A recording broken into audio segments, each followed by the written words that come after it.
This essay example, as well as thousands of others, is available in text format on our website for free and without registration. Simply Google Ivy Panda Free Essays.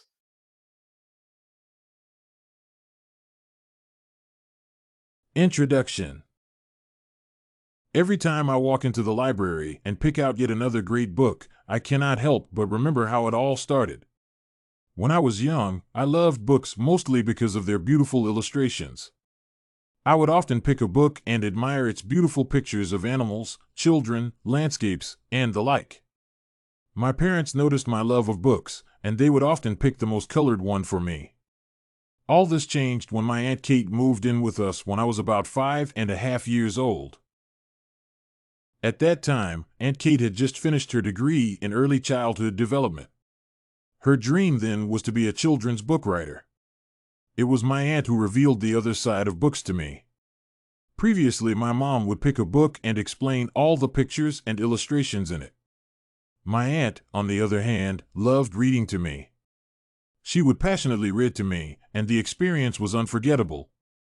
I still believe my Aunt Kate is solely responsible for my love of books and the English language in general. Body.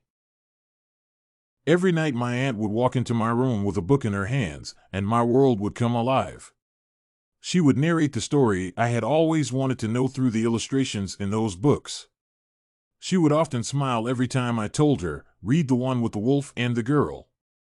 Then she would passively remark, "But I read it just a few weeks ago."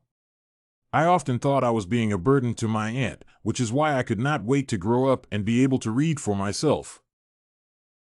However, unknown to me then was the fact that my interest in her reading helped her achieve her dreams.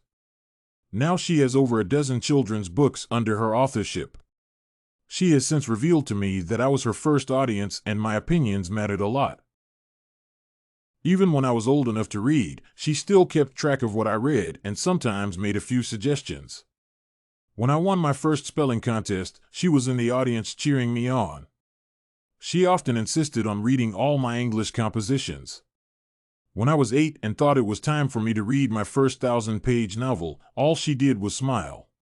The fact is, from the time my aunt first quenched my thirst for a well-written book, I embarked on a journey that has led me to the finer things that come with the mastery of the English language.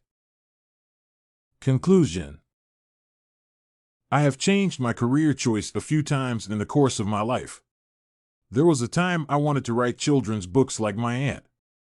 Then there was a time I wanted to be a novelist, a journalist, a scriptwriter, and a few others that have escaped my mind. Still, all this time, my aunt's success has been my reference point. For now, it does not matter what I end up doing, but my love for creativity and the English language will have to be reflected in my career path. My aunt used to tell me that the English language is like a tree. While its roots dig for goodness, it is the leaves that bask in it. Therefore, I have decided to keep digging, and I am sure the goodness will be reflected.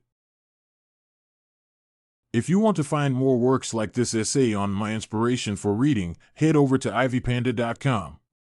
It has a collection of samples with thousands of submissions covering virtually all academic subjects.